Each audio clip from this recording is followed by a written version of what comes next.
kembali lagi di podcast PBSI bersama dengan Syamliani, mahasiswa PBSI semester 7. Bagi teman-teman yang baru nonton atau baru pertama kali datang di podcast PBSI, selamat datang. Oke, topik kita untuk podcast kali ini kita akan bahas tentang IMM dan kegiatan-kegiatan kemanusiaan yang ada dalam IMM. Tentu ini kita bakalan bahas bersama dengan narasumber dan narasumber kita pada hari ini merupakan anggota inti dari IMM Care. Baik, narasumber silakan perkenalkan nama, jurusan apa, kemudian semester berapa. Ya baik, nama saya Armet Ahyas, biasa disapa dengan panggilan Arta. Saya mahasiswa Fakultas Agama Islam, program studi Pendidikan Agama Islam, dan saya semester 3. Jadi mulai kenal IMM itu dari mana? Ya baik. Jadi awal mula saya mengenal organisasi IMM ini waktu masa ta'aruf mahasiswa ketika saya menjadi mahasiswa baru tahun 2022 ya. Terus apa yang buat Arta tertarik untuk masuk di IMM? Ya. Karena pada saat Mastama itu saya melihat moderator yang bernama Kakanda Rizky Mula, itu beliau memiliki retorika yang cukup bagus. Dan saya melihat dan saya yakin dan percaya ketika saya masuk di IMM, saya bisa mendapatkan retorika yang bagus seperti itu. Oke. Jadi pada saat masuk IMM itu, apakah pendapat Arta sendiri tentang IMM itu berubah setelah masuk IMM? Tidak sama sekali. Malahan saya melihat apa yang saya nilai pada saat Mastama itu masih dasarnya. Setelah saya turut aktif menjadi kader Ikatan Mahasiswa Muhammadiyah, saya melihat lebih banyak hal-hal yang bermanfaat yang memang saya sudah rasakan dampaknya. Jadi kalau bisa deskripsikan apa sih IMM itu? Ya, jadi IMM itu adalah organisasi otonom Muhammadiyah, Ortom Muhammadiyah. Organisasi ini didirikan pada tahun 1964, tepatnya tanggal 14 Maret di Yogyakarta.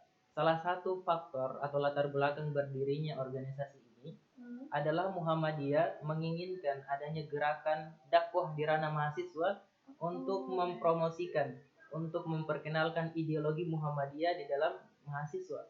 Oleh karena itu, ayahanda-ayahanda terdahulu yang mendirikan organisasi ini seperti Jasman Al-Kindi, kemudian ayahanda Amin Rais, Sudibyo Markus, Arsyad Saleh, dan yang lainnya, itu mendirikan organisasi IMM untuk menjadi eksponen mahasiswa dalam bermuhammadiyah. Gitu. Okay. Jadi apa nih fokus utama kegiatan IMM ini? Jadi IMM itu memiliki ideologi yang sering kita kenal dengan trikoda, trikompetensi dasar. Di sana ada aspek religiusitas, humanitas, dan intelektualitas. Ya, jadi IMM memiliki tiga lokomotif gerakan, yaitu bagaimana menjadikan kader-kader menjadi kader-kader yang religius, kemudian menjadi kader-kader yang memiliki intelektualitas, kemudian menjadi kader-kader yang memiliki kepekaan sosial dalam aspek humanitas. Karena kalau kita melihat tujuan utama didirikannya IMM ini di ADART Muhammadiyah itu, ADART Ikatan Mahasiswa Muhammadiyah itu menjelaskan bahwa IMM mengusahakan terbentuknya akademisi Islam yang berakhlak mulia. Kalau IMM sendiri bergerak di bidang apa saja? Kalau kita melihat trilogi IMM bergerak di 3 bidang. Ada kemahasiswaan, ada keagamaan, ada kemahasiswaan, ada kemasyarakatan. Jadi 3 aspek ini yang menjadi lokomotif atau konsentrasi dari IMM pergerakannya. Kalau untuk IMM Care ini bergerak di bidang apa?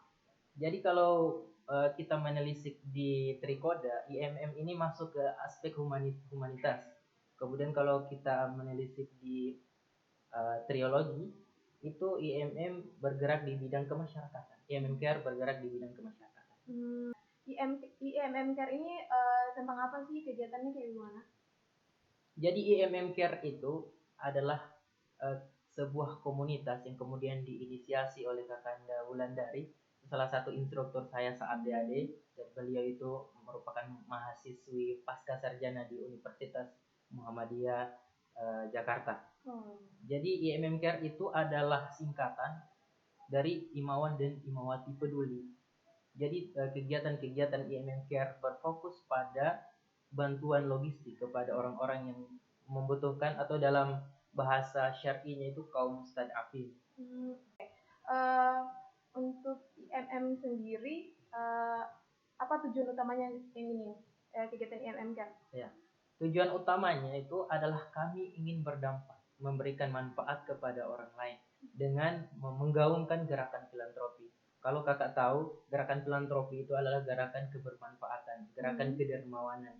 Kalau kita baca di buku Manifesto Gerakan Intelektual Profetik, Kiai Haji Ahmad Dahlan yang pertama kali melakukan mobilisasi gerakan filantropi ini secara terorganisir untuk kepentingan sosial publik umat. Atas dasar ini, kami menjadikan Kiai Haji Ahmad Dahlan sebagai panutan untuk kemudian mendirikan sebuah komunitas yang memang bergerak di bidang filantropi tadi, yaitu IMM Care.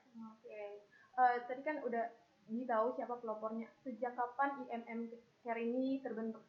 Ya, kalau saya tidak salah, IMM Care ini berdiri bulan 10 tahun 2023, Oktober 2023. Artinya belum lama.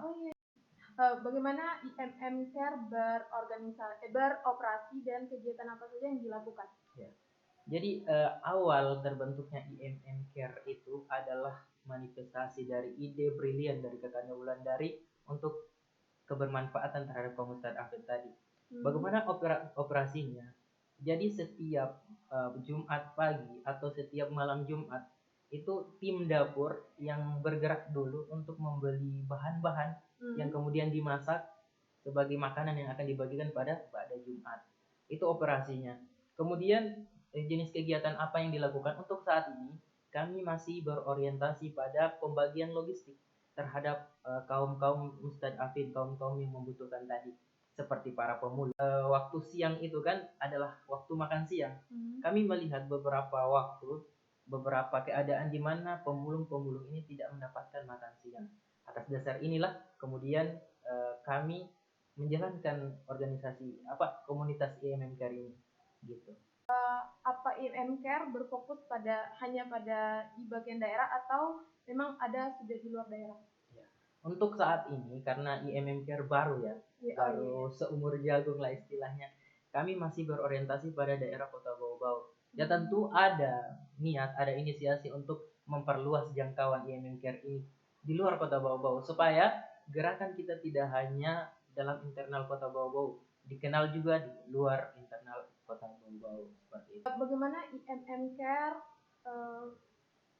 mendapatkan dana atau dukungan kegiatan kemanusiaannya? Ya.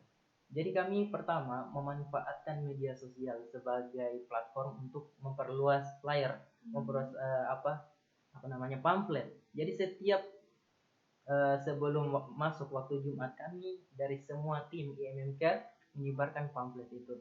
Dan tentunya ada respon positif dari kawan-kawan, dari kakanda-kakanda, dari orang lain, sehingga mereka menyumbang, memberikan bantuan berupa uang secara dalam via transfer. Ada juga yang memberikan bantuan secara langsung kepada kami tim IMM Care seperti uang atau makanan juga. Jadi kami tinggal memanfaatkan dana-dana yang telah mereka berikan tadi. Gitu. Oke. Untuk proses seleksi dan pelatihan relawan di IMM Care itu bagaimana? Kalau untuk seleksi sih tidak ada seleksi secara khusus. Nah, orang-orang yang berhak masuk ke dalam relawan IMM Care itu adalah kader Ikatan Mahasiswa Muhammadiyah yang sudah mengikuti Darul Arkom Dasar sebagai perkaderan dasar di IMM. Jadi kami sebenarnya merangkul semua elemen yang ada di Ikatan Mahasiswa Muhammadiyah untuk ikut aktif dalam kegiatan-kegiatan seperti ini. Apa saja sih bantuan yang diberikan IMM Care seperti makanan atau pakaian gitu? Ya, bantuannya itu dari awal terbentuknya sampai sekarang kami masih berorientasi pada bantuan logistik tadi, makanan, minuman, dan seterusnya. Tapi sudah ada niat, sudah ada rencana kami untuk memberikan bantuan bukan hanya material saja, tetapi memberikan bantuan moral juga pakaian-pakaian. Itu sudah ada donaturnya, insya Allah. Untuk kegiatan kemanusiaan ini sudah berapa kali dilakukan? ya sejak awal berdirinya sampai sekarang, dan itu setiap hari Jumat. Jadi begini, sebelum hari Jumat itu ada pembagian es buah di musola kampus UM Buton. Itu berorientasi pada musola kampus. Setelah sholat Jumat, kami mensisir kami menjelajah lah istilahnya, menjelajah, melihat kaum mustadafin yang mendorong gerobak, yang kemudian memulung. Ya, di situ titik pembagian kami gitu. Apakah masyarakat tahu kalau kalian ini dari IMM gitu? Atau mereka responnya begitu bagaimana?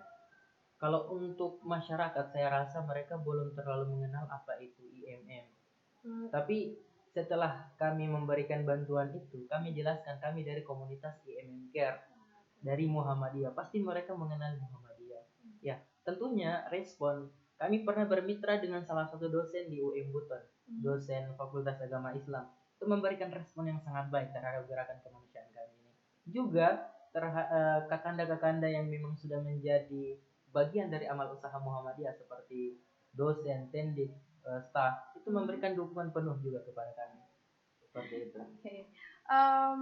Gimana IMM Care memastikan bahwa bantuan yang diberikan itu sampai ke tangan yang membutuhkan? Ya. Jadi di IMM Care itu kan terbagi menjadi 2 tim. Ada tim dapur, itu khusus imawati atau perempuan yang kemudian memasak. Kemudian ada tim distribusi. Tim distribusi ini adalah kami sebagai imawan, dan campuran juga ada imawati mendistribusikan bantuan yang telah dibuat tadi. Jadi kami memastikan secara langsung, kami turun secara langsung di lapangan untuk memberikan itu. Apakah IMM Care memiliki program jangka panjang untuk membantu masyarakat atau yang membutuhkan ini?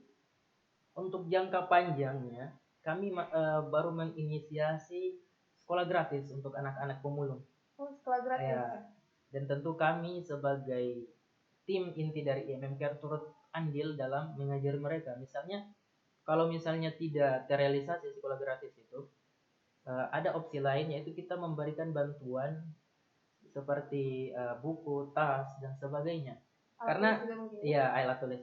Karena setelah kami melihat dan setelah kami observasi di pemulung-pemulung di depan MGM itu, banyak anak-anak yang sekolah, namun mereka tidak memiliki alat-alat yang memadai untuk dipakai saat sekolah. Jadi ya sekarang kami menginisiasi untuk memberikan bantuan kepada mereka. Itu saya rasa seperti jangka panjang. Oke. Ini saya juga agak sedikit penasaran dengan anak-anak yang ada di lampu merah itu. Kan kalian telah observasi gitu. Tanya-tanya juga sama anak-anak itu. Kalau untuk anak-anak kami tidak menanyakannya, tapi kami tanyakan kepada ibundanya, orang yang memang dekat dengan mereka. Kalau kami tanya ke anak-anak, kami jawaban yang kerap kali mereka berikan tidak terlalu memuaskan bagi kami. Makanya kami tanya kepada orang tuanya. Jadi apa latar belakang keluarga dari anak-anak yang kayak setiap hari duduk di pinggir lampu merah itu?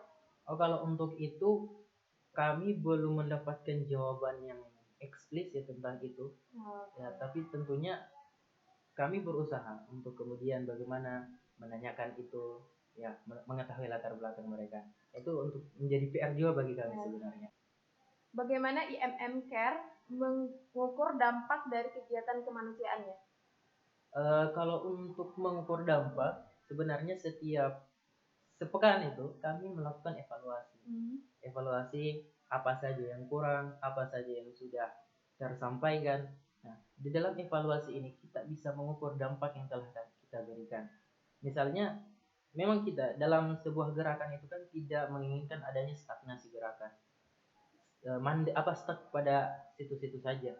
Tetapi bagaimana kemudian kita melakukan inovasi untuk menciptakan dampak yang lebih besar. Makanya dalam proses evaluasi kita bahas itu seperti itu. Oke, itu salah satu cara untuk mengukur ya. Iya. Oke. Apa IMM Care berkolaborasi dengan pemerintah atau lembaga lain dalam kegiatannya? Ya. Untuk saat ini, dari awal berdirinya sampai hari ini, kami belum pernah berkolaborasi dengan organisasi manapun. untuk pembagian logistik. Tapi untuk S2 di kampus, kami bekerja sama dengan komunitas lain dari Muhammadiyah, seperti Al-Ma'un, komunitas Al-Ma'un, seperti itu. Memang ada rencana untuk kedepannya bisa berkolaborasi gitu sama lembaga-lembaga yang lain begitu dalam kegiatan kemanusiaan? Tentunya ada kolaborasi, tentunya kita harapkan supaya jangkauan dari IMM Care ini lebih jauh lagi. Ya, jangkauan ini tentunya memberikan dampak juga, memberikan impact yang besar terhadap internal IMM Care. Jadi kami selalu harapkan itu adanya kolaborasi dari organisasi kemanusiaan lain. Jadi tidak hanya bergerak sendiri kami. Untuk Arta sendiri nih, kenapa sejak kapan sih masuk dalam IMM Care, atau sejak berdirinya atau bagaimana? Ya, saya merupakan salah satu tim inti yang kemudian dihubungi oleh Kakanda Wulandari untuk menjadi pelopor, untuk menjadi inisiator. Ya, jadi saya sudah bergabung dengan organisasi IMM Care ini sejak awal berdirinya bersama Kakanda Wulandari tadi dan beberapa teman-teman yang lainnya seperti Zidan dan yang lain. Oke. Kenapa Arta tertarik gitu masuk di IMM Care ini? Iya. Seperti yang dijelaskan di awal, Trikoda Ikatan Mahasiswa Muhammadiyah itu salah satunya berbicara mengenai humanitas. Dan kita sebenarnya sebagai kader IMM dituntut untuk memanifestasikan, mengimplementasikan Trikoda tadi dalam diri kita. Dan saya memandang kegiatan-kegiatan IMM Care itu merupakan salah satu manifestasi konkret dari Trikoda tadi. Pembelaan terhadap kaum mustadafin, kaum-kaum yang membutuhkan, itu adalah implementasi paling mendasar sebenarnya dalam memanifestasikan Trikoda seperti itu. Apa nih yang telah kamu pelajari selama pengalaman kamu ikut kegiatan IMM Care? Ada banyak pelajaran. Ya, tentunya pertama dari internal IMM Care sendiri. Kerap kali kita dihadapkan pada masalah inkonsistensi. Ya, maksudnya tidak konsistennya sebuah gerakan. Okay. Kadang ada yang malas, kadang ada yang tidak mau terlibat lagi. Ini sebenarnya memberikan pelajaran bagi saya bahwa setiap pergerakan memang memiliki masalah itu, tapi bagaimana kemudian kita keluar dari masalah itu yang menjadi pelajarannya. Ya. Karena di Ikatan Mahasiswa Muhammadiyah kita mengenal sebuah istilah kolektif kolegial. Kita bergerak bersama-sama, tidak adanya tumpang tindih, tidak adanya yang superior, tidak ada yang diabaikan. Kita bergerak bersama-sama. Dan ada banyak pengalaman seperti itu. Oke. Pertanyaan terakhir, bagaimana harapan Arta terhadap kegiatan IMM Care ke depannya? Kedepannya, saya berharap IMM Care ini lebih luas lagi jangkauannya, tidak hanya berorientasi pada regional Bau-Bau saja, tapi bagaimana kemudian kita memberikan impact yang lebih besar terhadap luar Bau-Bau. Misalnya yang dekat dengan Bau-Bau Kabupaten Buton mungkin, atau Kabupaten Buton Tengah mungkin, atau daerah-daerah lain yang memang di luar regional Bau-Bau. Harapannya IMM Care ini bisa dikenal masyarakat. Oh, ternyata Muhammadiyah memang selain dengan amal usahanya yang telah membumi, ortomnya juga memiliki gerakan-gerakan yang membumi, sehingga stigma masyarakat terhadap Muhammadiyah, terhadap organisasi, terhadap komunitas itu bisa berkurang seperti itu. Itu harapan besar saya. Kemudian yang kedua, harapan saya ya banyak kader-kader ataupun banyak organisasi-organisasi ataupun banyak komunitas-komunitas mau berkolaborasi dengan kami begitu. Oke, terakhir ini bisa dong sampaikan pesan kepada teman-teman yang se-IMM Care ini tentang harapan-harapan kedepannya untuk kebersamaan kalian begitu. Ya, kepada tim IMM Care tetap konsisten dalam menjalankan gerakan-gerakan kebermanfaatan, gerakan-gerakan filantropi, karena Allah Subhanahu wa taala itu sudah menjudge kita adalah umat terbaik. Dalam surah Al-Imran ayat 110, Allah berfirman, kuntum khaira ummat ukhrijat lin-nasi ta'muruna bil ma'ruf wa tanhauna 'anil munkar wa tu'minuna billah. Kalian adalah umat yang terbaik, umat yang dikeluarkan kepada manusia, mengajak kepada yang ma'ruf, mencegah kepada yang mungkar, dan beriman kepada Allah Subhanahu wa taala. Semoga kerja kerja-kerja kita itu dibalas oleh Allah Subhanahu wa taala, karena setiap kebaikan walaupun sebesar biji zarah pun itu akan ada balasannya. Tetap semangat tim, karena konsisten kerap kali menjadi masalah di dalam pergerakan. Saya harap kita terus bekerja secara kolektif kolegial untuk menumpas ketidakstabilan, ketidakkonsistenan tadi. Terima kasih. Mungkin sampai di sinilah podcast kita pada kesempatan kali ini. Terima kasih kepada Arta mau menyempatkan waktunya untuk datang dan bincang-bincang dalam podcast PBSI ini. Untuk teman-teman juga makasih udah mau nonton podcast kita. Mungkin sampai di sini dulu podcast kita pada kesempatan kali ini. Sampai jumpa di lain waktu. Wassalamualaikum warahmatullahi wabarakatuh.